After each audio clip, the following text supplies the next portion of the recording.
Okay, we're going to try out our L ball ammo on the stripper clips.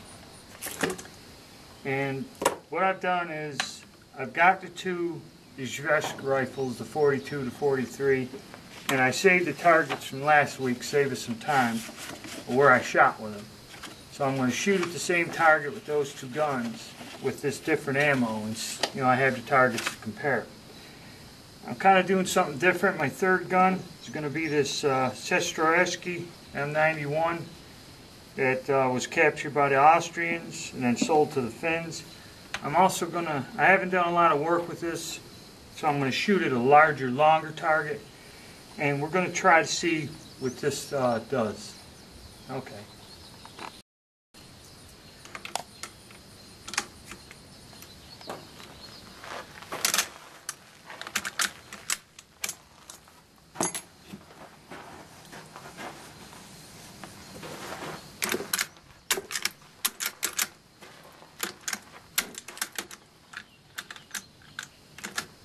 Rim lock right off the bat.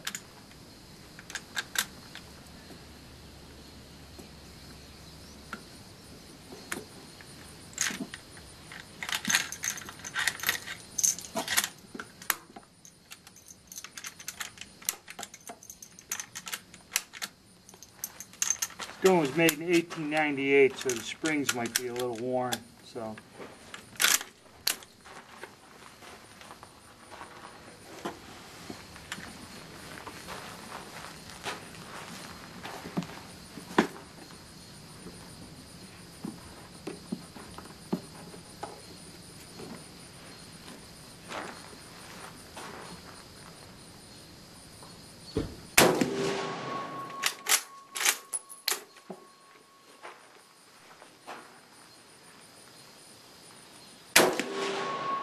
Not going to film me shooting all the guns. We're going to shoot all three of them, then go down and check the results. Alright, here's our gun that we were shooting well with. We got 3 touching, 1 in the red. And you see last, well, it was upside down. That's the way it was. So we're shooting about the same, but it's grouping a lot better. This is a lot more accurate, this older ammo. And that rifle there, that groups a hell of a lot tighter. Of course, that's about 10 shots or 8. But that's a lot tighter than what that was. Now with the gun that was giving us the trouble, it seems that it's aiming in the same place, dead center.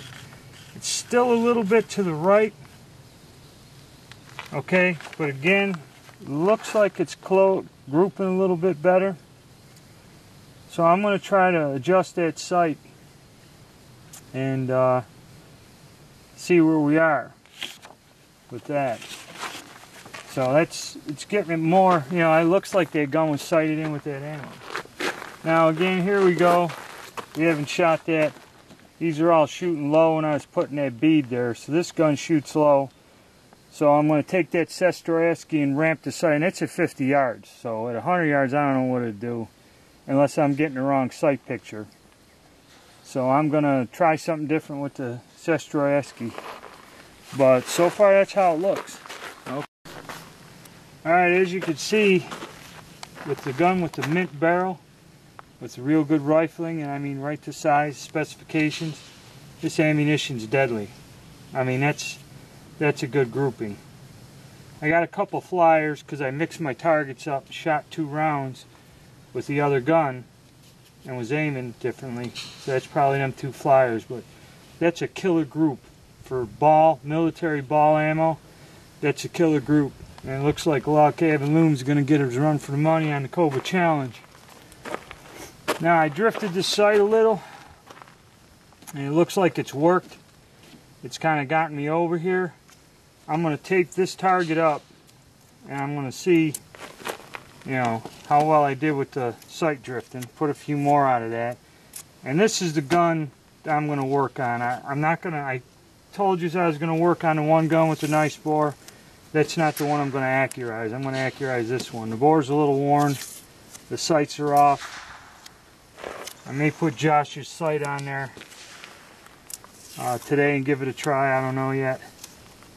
Now, for the Sestroretsky, I really didn't know how to use the sights.